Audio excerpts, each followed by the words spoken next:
नमस्कार अनि हार्दिक स्वागत छ प्राइम एफएम 104.5 मेगाहर्जको यो समसामयिक कार्यक्रम बिहानी चिन्तनमा म मोतीराम तिमल सिन्हा उपस्थित भइसकेको छु। हरेक दिन फरक विषय र फरक व्यक्तित्वसँग कुराकानी गर्ने क्रममा कार्यक्रम बिहानी चिन्तनमा आज पनि हामी त्यस्तै समसामयिक विषयवस्तुमाथि कुराकानी गर्न कार्यक्रम बिहानी चिन्तनमा उपस्थित भइसकेका छौँ। कार्यक्रम बिहानी चिन्तनमा आज हामी त्यस्तै विषयवस्तुमाथि कुराकानी गर्नेछौँ। हामी अहिले कोरोना भाइरसको महामारीसँग जुधिरहेका छौँ। पहिलो चरणको महामारी सकिए लगत्तै सुरु भएको दोस्रो चरणको महामारी अझै रोकिएको छैन। महामारी नियन्त्रणका लागि भइरहेका प्रयासहरू प्रभावकारी बनाउन सरकारका तीनै तहहरू सक्रिय छन्, तर पनि नागरिकहरूको हेलचेक्राइ बढिरहँदा संक्रमण दर बढिरहेको छ। कार्यक्रम बिहानी चिन्तनमा आज हामी यी विषयसँग सम्बन्धित रहेर कुराकानी गर्नेछौँ। खोप प्रभावकारी हुँदैछ, खोप कार्यक्रम सञ्चालन भइरहँदा संक्रमण दर पनि बढिरहेको छ र व्यक्तिका दैनिक जीवनहरू सुचारू गर्न भइरहेका प्रयासका बावजुद पनि संक्रमणलाई न्यूनीकरण गर्न प्रशासनले निषेधाज्ञालाई पनि फरक ढङ्गबाट कार्यान्वयन गर्न आदेशहरू जारी गरिरहेको छ। आज हामीसँग यिनै समग्र विषयवस्तुमाथि कुराकानी गर्न विगत लामो समयदेखि अघिल्लो चरणको संक्रमण र दोस्रो चरणको संक्रमणमा पनि निरन्तर सक्रिय व्यक्तित्व स्वास्थ्य कार्यालय काभ्रेका आदरणीय प्रमुख वरिष्ठ स्वास्थ्य प्रशासक डाक्टर नरेन्द्र कुमार झाज्यू टेलिफोन सम्पर्कमा हुनुहुन्छ। हामी कार्यक्रम बिहानी चिन्तनमा यहाँलाई हार्दिक स्वागत गर्न चाहन्छौँ। स्वागत छ यहाँलाई कार्यक्रम बिहानी चिन्तनमा। हजुर, कार्यक्रम बिहानी चिन्तनमा स्वागत छ डाक्टर साहब यहाँलाई। हामी उहाँसँग कुराकानी गर्ने प्रयासमा छौँ। हामी कुराकानी गर्नेछौँ। अहिले पछिल्लो चरण पनि संक्रमणको दर बढिरहेको छ। दैनिक झन्डै 50भन्दा धेरै संक्रमित व्यक्तिहरू थपिरहेका छन् र संक्रमणको परीक्षण गर्न वा आफूलाई कोरोना भाइरसको लक्षण देखिए जस्तो लाग्दा पनि केही व्यक्तिहरू परीक्षण गर्न जाने क्रम पनि घटिरहेको छ। तर पनि जति व्यक्तिहरू परीक्षण गर्न गइरहनु भएको छ ती व्यक्तिहरूमा देखिएको संक्रमणले झन्डै काभ्रे पलाञ्चोक जिल्लामा 25% भन्दा धेरै नागरिकहरू परीक्षण गरिएका मध्ये धेरै व्यक्तिहरू संक्रमित भएको तथ्याङ्क छ र यसका बावजुद पनि झन्डै 2 लाख नागरिकहरूले खोप लगाइसकेको अवस्था छ। काभ्रे पलाञ्चोक जिल्लामा धेरै खोप लगाउने नागरिकहरूको संख्या धुलीखेल नगरपालिकामा छ। धुलीखेल नगरपालिकाका झन्डै 96% नागरिकहरूले कोरोना भाइरस विरुद्धको खोप प्राप्त गरिसकेको अवस्था छ भने जिल्लाको विकट पालिका खानीखोला र महाभारत गाउँपालिकाहरू केही दिनमा पूर्ण खोप पालिकाको रूपमा चिनिन पनि थालेका छन्। हामी कार्यक्रम बिहानी चिन्तनमा यी विषयवस्तुमाथि कुराकानी गर्नेछौँ र हिजो मात्रै प्रशासनले जारी गरेको फरक खालको निषेधाज्ञाका बारेमा पनि हामी जोडिनेछौँ। हामीसँग कार्यक्रम बिहानी चिन्तनमा स्वास्थ्य कार्यालय काभ्रेका आदरणीय प्रमुख एवं वरिष्ठ स्वास्थ्य प्रशासक डाक्टर नरेन्द्र कुमार झाज्यू टेलिफोन सम्पर्कमा हुनुहुन्छ। हामी कार्यक्रम बिहानी चिन्तनमा यहाँलाई हार्दिक स्वागत गर्न चाहन्छौँ। स्वागत छ यहाँलाई कार्यक्रम बिहानी चिन्तनमा। धन्यवाद सर। र हामी विशेष गरी हामीले अघि पनि भन्यौँ लगातार यहाँ अघिल्लो चरणको संक्रमण र दोस्रो चरणको संक्रमणमा पनि निरन्तर काभ्रे जिल्लावासीहरूको जीवन रक्षाका लागि खटिरहनु भएको छ र अहिले यतिखेर खोप उपलब्ध गराउन र यो संक्रमण नियन्त्रणका लागि पनि यहाँहरूको प्रयास जारी छ। हामी अहिले यो संक्रमण नियन्त्रणको चरणमा कहाँ छौँ? हामी काभ्रे पलाञ्चोक जिल्लाका नागरिकहरू ढुक्क हुने अवस्था छ कि छैन? हिजो मात्रै प्रशासनले जारी गरेको फरक खालको निषेधाज्ञाले नागरिकहरूमा एक खालको फेरि त्रास फैलिएको छ। पुनः लकडाउन हुन्छ र हाम्रा जनजीवनहरू फेरि अस्तव्यस्त हुने हुन् कि भन्ने त्रास पनि छ। यतातिर संक्रमण दर पनि बढिरहेको छ। हामी यतिखेर कहाँ छौँ डाक्टर साहब? यहाँबाट सुरु गरौँ न विषयवस्तु। धन्यवाद। निश्चय नै सर, हामी चाहिँ अब तेस्रो वर्षमा र तेस्रो वेभ हाम्रोमा पनि छुटेको छ र यो जिल्लामा हामीले अब अहिले यो जहाँसम्म संक्रमण र यसको नियन्त्रणको बारेमा कुरा गर्ने हो भने अहिलेसम्म अब विश्वमै 19 करोड 73 लाख संक्रमित भएको, त्यसमा 42 लाखको मृत्यु भएको नेपालमा 7,50,000 जति संक्रमित भएको, त्यसमा 9,800 जनाको मृत्यु भएको र हाम्रो जिल्लामा अहिलेसम्म 13,799 जना संक्रमित हुनुभएको, तीमध्ये 13,102 जनाको मृत्यु भइसकेको, निको भइसकेको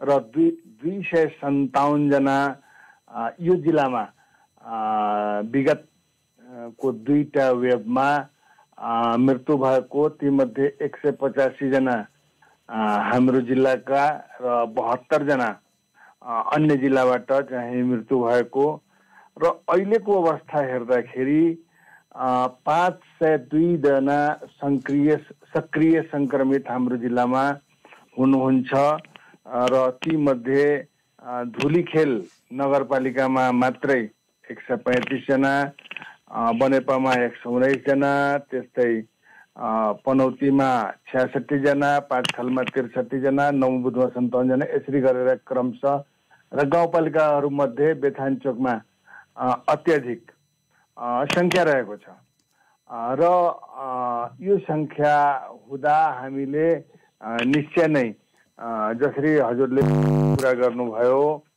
कि अब यो नयाँ भेरिएन्टले पहिला भन्दा दोस्रो लहरमा अब धेरै क्षति पुर्यायो अनि उपचार पद्धति अझै पनि अनुसन्धानको विषय रहेको छ, किनभने लक्षणयुक्त र लक्षणविहीन दुईटै केसहरू हाम्रोमा देखा परिरहेको छ र खोप विश्वमा जस्तै हाम्रो देशमा पनि आपतकालीन प्रयोगको मात्रै एउटा भनौँ न उपचार पद्धति भन्दा पनि यो आपतकालीन प्रयोग यो भएको छ र अब यो तेस्रो लहर आइसक्यो कि आउन बाँकी छ, यो पनि अब हामी किनभने केसको अवस्था हेर्दाखेरि यस्तो अवस्थामा हामी पुगेको छौँ, त्यसले गर्दा हामी अब सजग अवस्थामा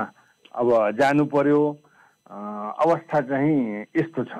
तर साहब, यहाँले भने जस्तो पछिल्लो समयको यो काभ्रेपलाञ्चोक जिल्लाको यो तथ्याङ्क प्रस्तुत गरिरहँदाखेरि चाडपर्वहरू पनि अब नजिकिँदैछन्।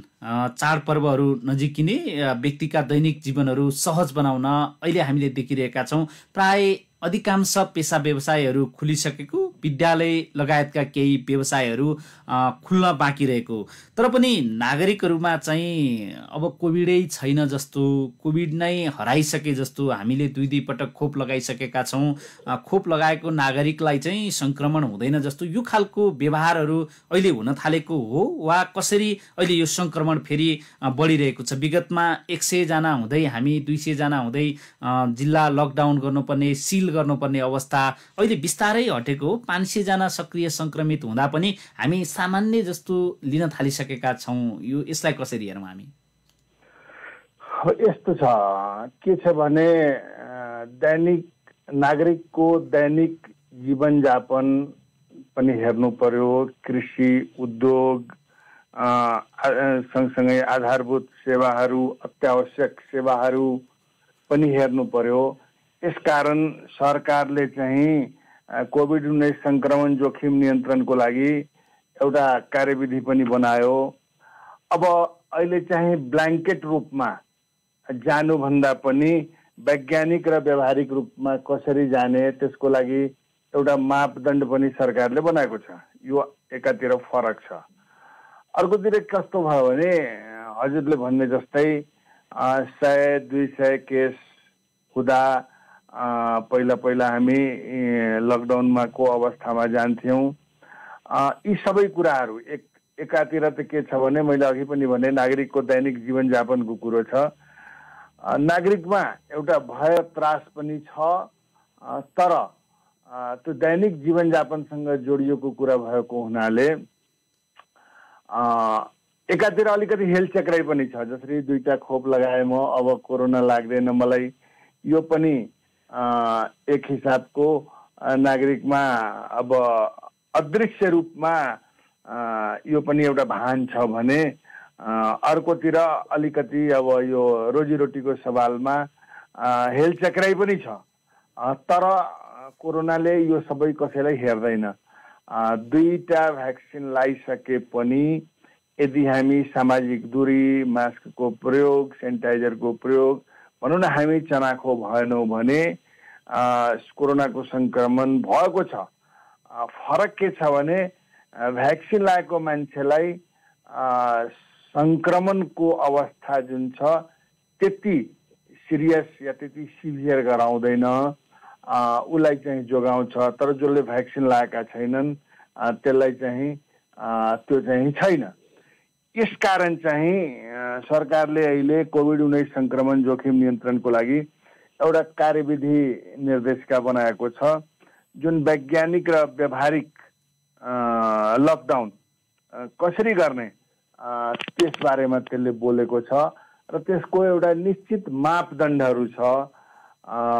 त्यो मापदण्डमा चाहिँ अब संक्रमण दर, संक्रमणमा उतार चढाव, नयाँ संक्रमितको संख्या, त्यसपछि हस्पिटल एडमिनिस्ट्रेसन रेट र मृत्यु, यी सबैलाई आकलन गरेर मापन गरेर लकडाउनमा जाने र त्यसै अनुसार हिजोबाट डिसिसिएमसी काभ्रेले निर्णय गरेर हिजो रातिबाट स्मार्ट लकडाउन लागू गरेको छ। स्मार्ट लकडाउन भनेको चाहिँ के हो डाक्टर साहब? जस्तै अहिले नागरिकहरूमा यो एक खालको भ्रम र त्रास पनि फैलिएको छ। विगतको जस्तै हो कि यो स्मार्टमा चाहिँ अलिक फरक केही छ? स्मार्ट लकडाउनमा पनि यसको थरी छ। जसरी अति उच्च, उच्च, मध्यम र न्यून संक्रमणको अवस्था 4वटामा क्याटेगोराइजेसन गरेको छ। त्यसपछि लकडाउनमा पनि पूर्ण लकडाउन, मिश्रित लकडाउन, खुकुलो लकडाउन र न्यून लकडाउन। र मैले अघि नै भने यो वैज्ञानिक र व्यावहारिक उसमा चाहिँ यो कस्तो छ भने संक्रमण चुनौतीलाई मध्यनजर गरेर यो लकडाउनको चाहिँ व्यवस्थापन गरिएको छ। र यसमा चाहिँ मैले अघि पनि निवेदन गरेँ 4 थरीको संक्रमणको अवस्था कस्तो छ त्यसका केही प्यारामिटरहरू भनिएको छ। त्यो प्यारामिटरहरूमा मार्किङ गरिएको छ र त्यो मार्किङमा हामी कुन मार्कमा पर्छौँ त्यस आधारमा चाहिँ हामीले चाहिँ त्यसरी जाने यो रणनीति एउटा बनाइएको छ। जसरी हप्तामा चाहिँ केस पोजिटिभिटी रेट कति रहेको छ, त्यसपछि मृत्यु कति भएको छ, अस्पतालमा बेड एक्युपेन्सी रेट कति छ, यी सब कुराहरूलाई चाहिँ मध्यनजर गरेर यदि स्कोरिङ 65 भन्दा माथि छ भने हामीले त्यो अति उच्च संक्रमणको अवस्थामा जान भन्छौँ। 31 देखि 65 छ त्यसको भने यो अब म्याथको विषय हो, यसमा चाहिँ जानुभन्दा पनि मुख्य कुरा के छ भने 4 थरी तपाईको संक्रमणको अवस्था के छ। एउटा अति उच्च भनेको छ, उच्च भनेको छ, मध्यम र न्यून। र यो भयो भने सर्वसाधारण नागरिकलाई के गर्न सकिन्छ, के गर्न सकिँदैन भनेर त्यसबारेमा चाहिँ वर्णन गरिएको छ। हामी चाहिँ कहाँ छौँ? काभ्रेपलाञ्चोक जिल्ला चाहिँ कहाँ छ डाक्टर साहब? यो 4वटा जुन विभाजन गरी हजुर हामी चाहिँ यो मिक्स लकडाउनमा छौँ। यो भनेको हामी अहिले 31 देखि 65 को बीचमा हाम्रो स्कोरिङ छ। यसमा चाहिँ जसरी अब यो रक्षा, प्रतिरक्षा, शान्ति सुरक्षा यी कुराहरू पूर्ण रूपमा सुचारू हुन्छ भने स्वास्थ्य सेवामा अब दीर्घ रोगीको लागि ओपीडी सेवा सुरु हुन्छ, अरूको चाहिँ यसमा हुँदैन। अब कार्यालय सञ्चालनमा पनि कर्मचारी संख्या 1/3 नबढ्ने गरी हुन्छ। सभा सम्मेलनहरू भर्चुअल मोडमा मात्रै हामी गर्न सक्छौँ। त्यसपछि शैक्षिक संस्थाहरूमा चाहिँ स्वास्थ्य सुरक्षा मापदण्ड पालना गर्दै प्रशासनिक कार्य मात्रै गर्न सकिन्छ। अब नागरिकको आवागमनको कुरो हो भने बैंक, वित्तीय संस्था, अन्य सरकारी कार्यालय र अनलाइन होम डेलिभरी सेवाका कर्मचारीहरू अप डाउन गर्न सक्छन्। त्यस्तै पसल, डिपार्टमेन्टल स्टोरहरू अब यस्तामा चाहिँ निर्माण सामग्री पुस्तकका कुराहरू छन्, यिनीहरू इलेक्ट्रोनिकल पसलहरू खुल्न सक्छ। यातायातका साधनमा पनि अत्यावश्यक अवस्थामा पास सहितका सवारी साधन होइन, ढुवानी आपूर्तिकर्ताहरू यस्तो चाहिँ अब निर्माण तथा उत्पादनमा सम्बन्धित अति आवश्यक सामग्रीहरू, यस्तै मन्दिरहरू छ, सामाजिक रीतिरिवाजका कुराहरू, वर्तमान बिहेका कुराहरू, अब आफ्नो निजी निवासमा गर्ने, यो चाहिँ पार्टी प्यालेसहरूमा नगर्ने, यस्ता कुराहरू चाहिँ हामी गर्न सक्छौँ। अनि पसल तथा सटरहरू पनि अब बिहान 6 बजेदेखि 7 बजेसम्म सुरक्षाको मापदण्ड पालना गरेर यो चाहिँ हामी गर्न सक्छौँ।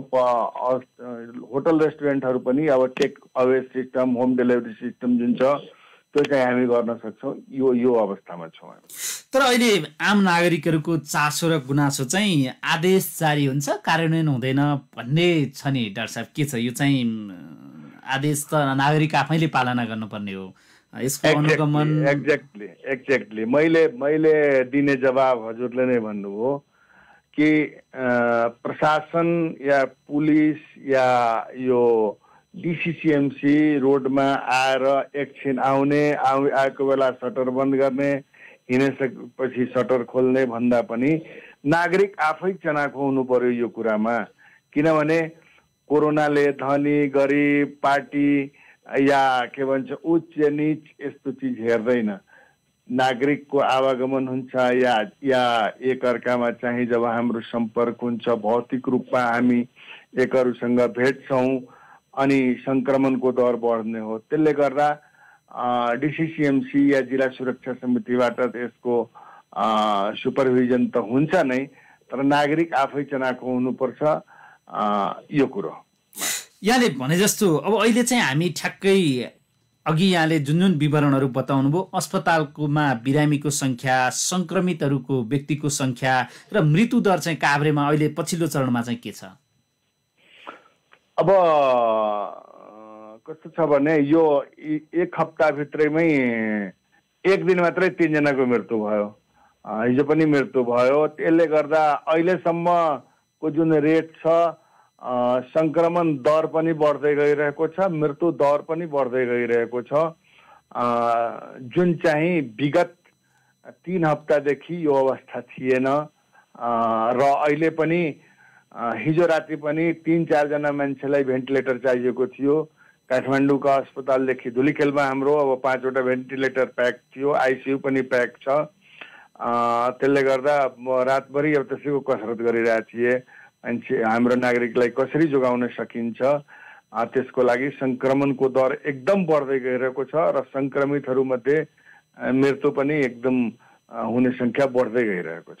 भनेपछि अहिले बिरामी भएर अस्पताल जानु पर्यो भने आइसियु भेन्टिलेटर अब अभाव हुन थालेको, यसरी बुझ्दा हुन्छ? काभ्रे जिल्लामा भन्ने हो भने अब हाम्रो आइसोलेसन सेन्टर सक्रिय रूपमा 5 वटा छ।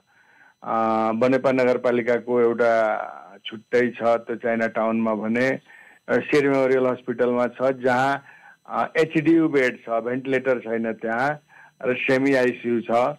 धुलीखेल अस्पतालमा 5 वटा भेन्टिलेटर छ, त्यसपछि आइसियु छ र एचडियू बेड छ। अनि मेथिनकोट अस्पतालमा अक्सिजन सहितको सुविधा छ, 5 खालमा पनि अक्सिजन सहितको सुविधा छ।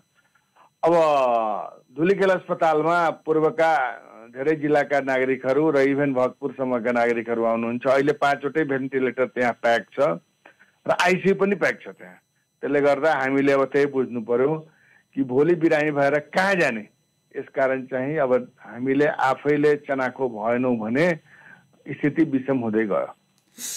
अर्को प्रसङ्ग सँगसँगै डाक्टर साहब, विगतको दोस्रो चरणको सङ्क्रमणका कहाली लाग्दा घटनाहरू पनि हामीले बेहोर्यौँ। अक्सिजन अभावकै कारण नागरिकहरूले ज्यान गुमाउनु पर्ने अवस्था पनि भयो। यो बिचमा सरकारले थुप्रै पूर्वाधारहरू निर्माणका लागि बजेटहरू पनि विनियोजन गर्यो होला। अहिले बेडहरू अभाव भए होलान्, भेन्टिलेटर आइसियुहरू छैनन् होला, तर सामान्य अवस्थामा अक्सिजन आवश्यकता हुने बिरामीहरूले अक्सिजन लगाएर उपचार गर्न पाउने अवस्था चाहिँ छ कि छैन? यहाँले भने जस्तै हामी पोहोर साल को संक्रमणको बेलामा अक्सिजन हाम्रै जिल्लामा अक्सिजन उत्पादन भए पनि हामीलाई पनि त्यसको अभाव एकदम महसुस भयो र हाम्रो जिल्ला सुरक्षा समितिका आदरणीय सरहरूले यसलाई चाहिँ धेरै सहजीकरण गराउने कोसिस गर्नुभयो र भयो पनि। र त्यसपछि हामीले एउटा पाठ सिक्यौँ र जिल्लाभित्र चाहिँ अक्सिजनको सप्लाई गर्ने सिलसिलामा अहिले प्रदेश सरकारले मेथिनकोट अस्पतालमा एउटा अक्सिजन प्लान्टको व्यवस्था गरेको छ। मलाई लाग्छ 3-4 दिनभित्र त्यो इन्स्टलमेन्ट त्यसको भइहाल्छ। त्यसपछि धुलीखेल अस्पतालमा पनि विगतभन्दा अक्सिजन प्लान्ट यस वर्ष चाहिँ त्यहाँ पुरानो त छँदै थियो, नयाँ पनि राख्ने टेन्डरहरू भइसकेको थियो, त्यहाँ पनि हुन्छ। र सबभन्दा राम्रो पक्ष के भने हाम्रो काभ्रे जिल्लामा भएका के भन्छ सामाजिक सङ्घ संस्थाहरू मार्फत पनि हामीलाई अक्सिजन कन्सन्ट्रेटर, त्यसपछि नेपाल सरकार प्रदेश सरकारबाट अक्सिजन कन्सन्ट्रेटरहरू पनि धेरै उपलब्ध भएको र केही पालिकाहरूमा कन्सन्ट्रेटर ब्याङ्क पनि स्थापना गरेर राखेको अवस्था छ र अक्सिजन सिलिन्डर पनि हामी कहाँ धेरै सङ्घ संस्थाहरूबाट र सरकारबाट पनि आयात भइसकेको हुनाले यस वर्ष चाहिँ हामीलाई यदि अब पोहोर जस्तै सङ्क्रमितको अवस्था भयो भने अलि सहज हुन्छ जस्तो हामीले फिल गरेका छौँ। बावजुद यदि सङ्क्रमणको दर र सङ्क्रमितको दर बढ्यो भने भन्न गाह्रो छ। तर अहिले चाहिँ अब के परीक्षण दर पहिचान गर्ने क्रम चाहिँ घटेको हो? यो संक्रमण चाहिँ के भएर बढ्यो वा के कारण बढ्यो भन्ने कुरा अघि हामीले केही त चर्चा गऱ्यौँ, हेलचेक्राइका कारण, नागरिकहरूकै भिडभाडका कारण भन्ने जुन जसरी हामीले भनिरहेका छौँ।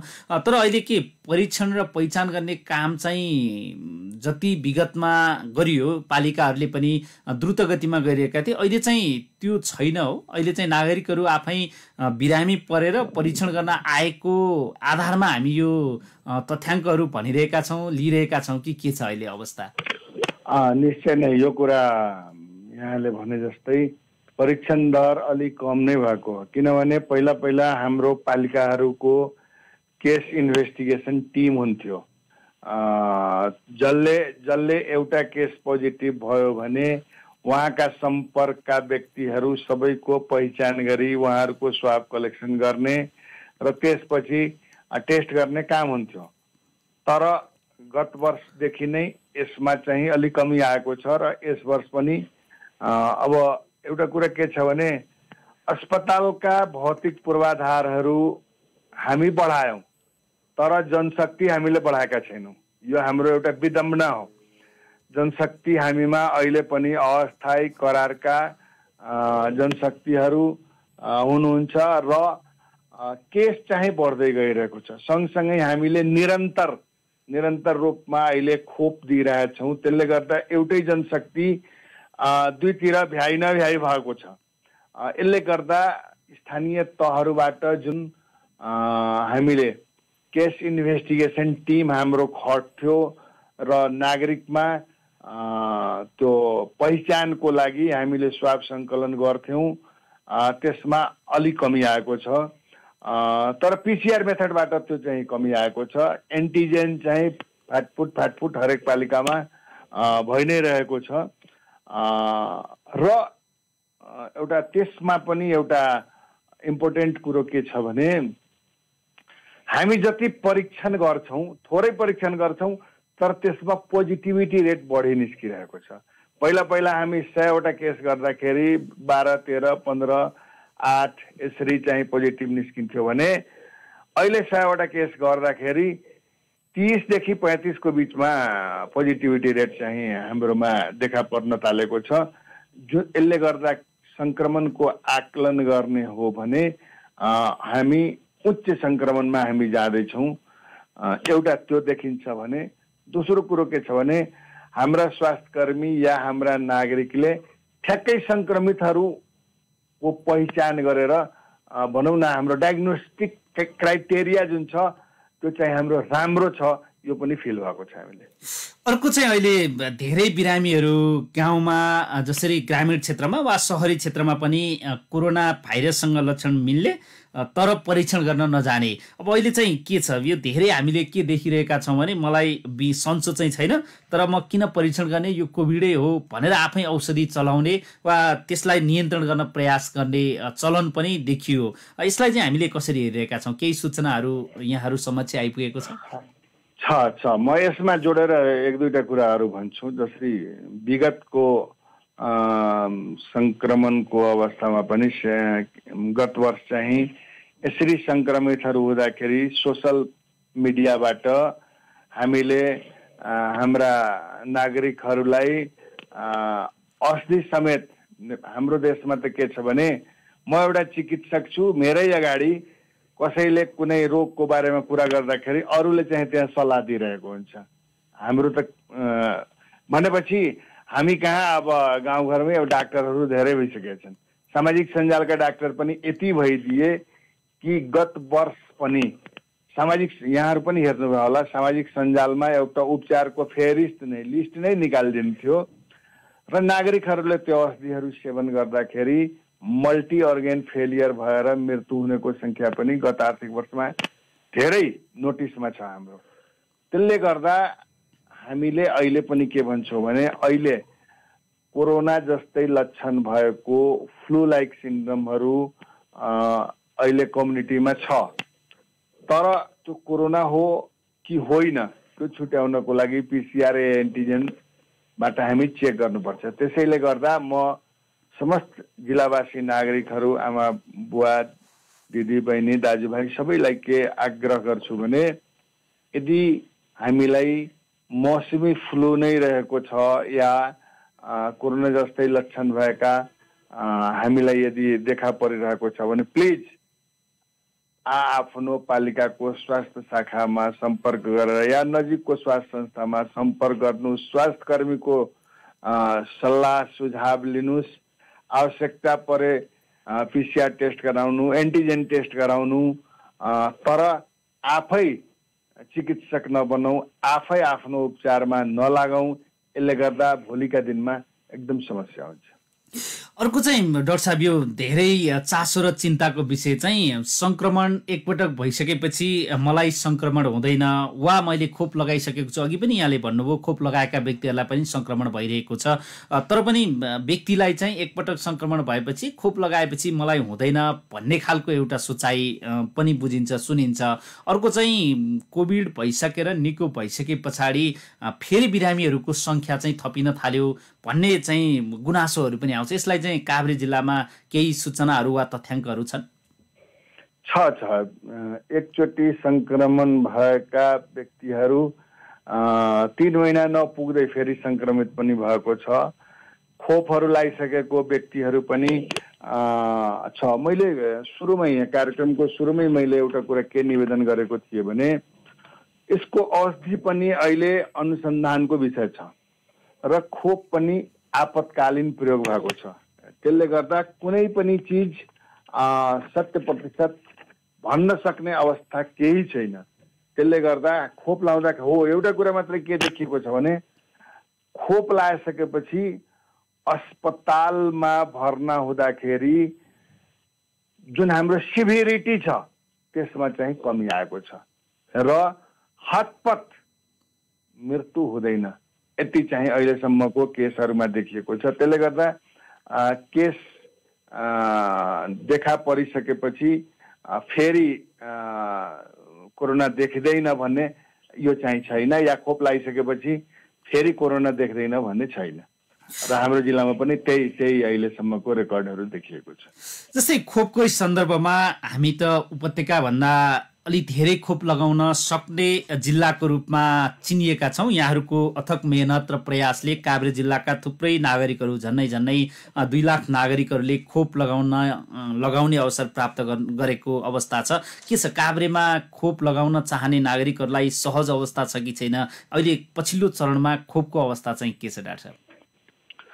अब यस्तो छ, हामी कहाँ कोभिसिल्ड खोप मात्रै लगभग 44,000 मान्छेले लगाइसक्नु भएको छ। त्यस्तै भेरोसिल खोप पनि 1,10,000 ले लगाइसक्नु भएको छ। जानसन खोप पनि 21,000 नागरिकले लगाइसक्नु भएको छ।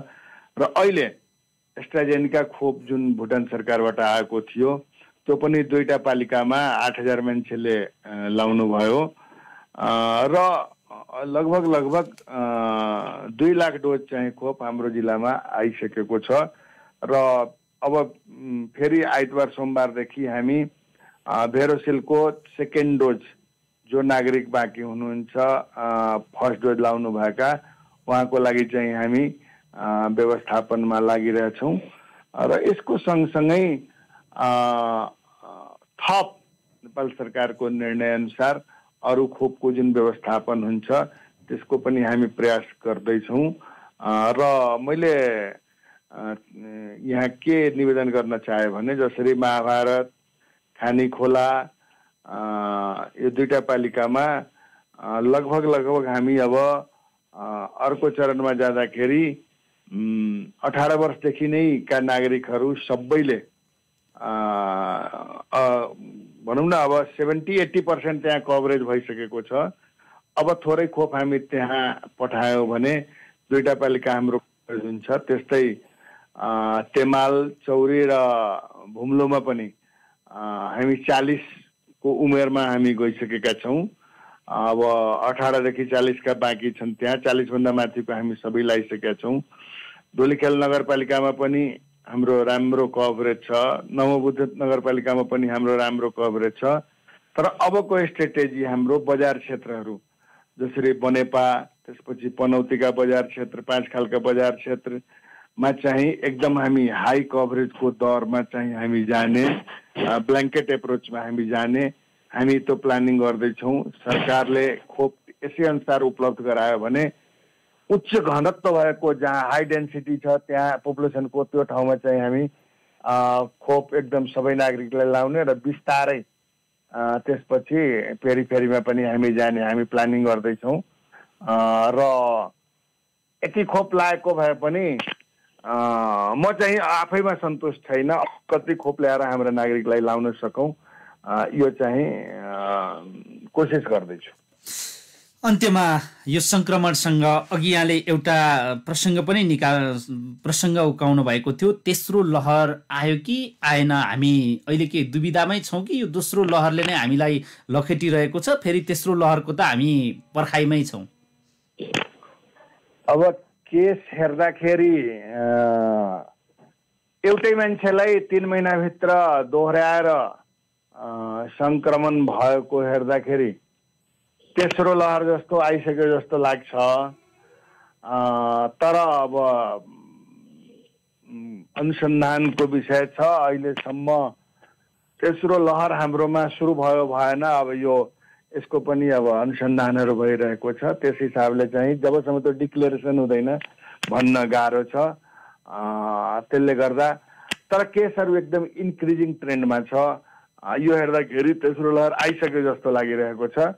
हामीलाई आफै चाहिँ यसको निष्कर्ष निकाल्न अलिक गाह्रो भइरहेको छ।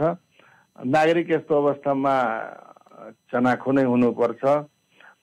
यदि हामी यही अवस्थामा कन्ट्रोल गर्न सकेनौँ भने मैले सुरुमै एउटा कुरा निवेदन गरेको थिएँ कि सरकार बाध्य छ एकातिर नागरिकको दैनिक जीवनयापनको कुरादेखि लिएर आवागमन, कृषि, उद्योग, अर्थमा पनि यसको प्रभाव पर्छ लकडाउन गर्दाखेरि। त्यसले गर्दा वैज्ञानिक लकडाउन कसरी गर्ने त्यसको एउटा क्राइटेरियाहरू निर्माण गरेको छ, के गर्दाखेरि के नगर्ने। त्यसले गर्दा यो बल जुन छ नागरिकको कोर्टमा छ।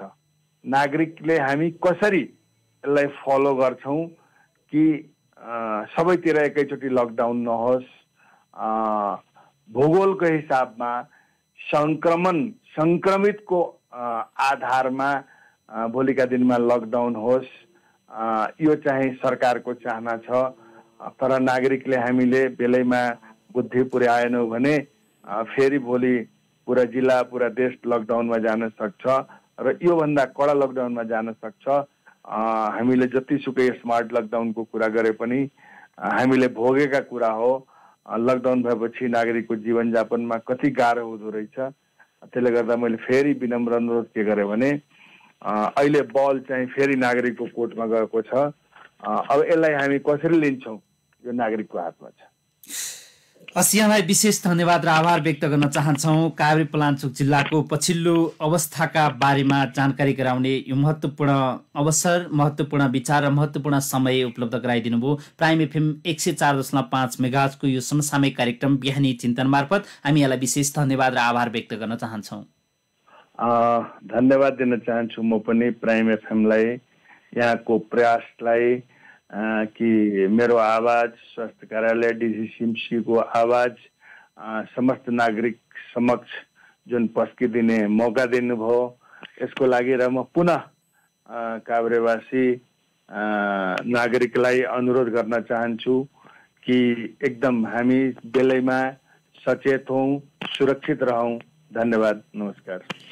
उहाँ हुनुहुन्थ्यो स्वास्थ्य कार्य काभ्रेका आदरणीय प्रमुख एवं जिल्ला सङ्कट व्यवस्थापन केन्द्रका आदरणीय सदस्य वरिष्ठ स्वास्थ्य प्रशासक डाक्टर नरेन्द्र कुमार झाज्यू। कार्यक्रम बिहानी चिन्तनमा आज हामीले पछिल्लो समय काभ्रेपलाञ्चोक जिल्लामा भइरहेको संक्रमण र संक्रमण न्यूनीकरणका लागि भइरहेका प्रयास र खोपको अवस्थाका विषयवस्तुमाथि कुराकानी गर्यौं। पक्कै पनि हो, हामीले पहिलो चरणमा भन्दा दोस्रो चरणमा धेरै क्षति बेहोर्नु पर्यो र दोस्रो चरणको क्षतिमा नागरिकहरूले अक्सिजन समेत नपाएर उपचारमा परिरहेको कठिनता वा बेहोर्नु परेको सङ्कटका बारेमा पनि हामीले थुप्रै घटनाहरू बेहोरेका छौँ। यतिखेर काभ्रेपलाञ्चोक जिल्लाका सबै अस्पतालहरू कोरोना भाइरस संक्रमणका बिरामीहरूले भरिएका छन्। आइसियु र भेन्टिलेटरहरू खाली छैनन्। केही दिन यता रोकिएको मृत्युदर पनि केही दिनदेखि बढ्न थालेको छ। एकै दिन 3 जना नागरिकहरूको समेत कोरोना भाइरसका कारण निधन हुन थालेको छ। हाम्रा हेलचेक्राइहरू थपिँदै गएका छन्, बढिरहेका छन्। सरकारले स्मार्ट लकडाउन भने पनि हामी त्यो पालना गर्न, त्यो कार्यान्वयन गर्न तत्पर छैनौँ। कार्यक्रम बिहानी चिन्तनमा हामीले यिनै विषयवस्तुमाथि जानकारी गरायौँ। प्रविधिमा साथ दिने सञ्जय र अनिसलाई धन्यवाद दिँदै कार्यक्रम बिहानी चिन्तनबाट म मोतीराम तिमल सिन्हा बिदा चाहन्छु। नमस्कार।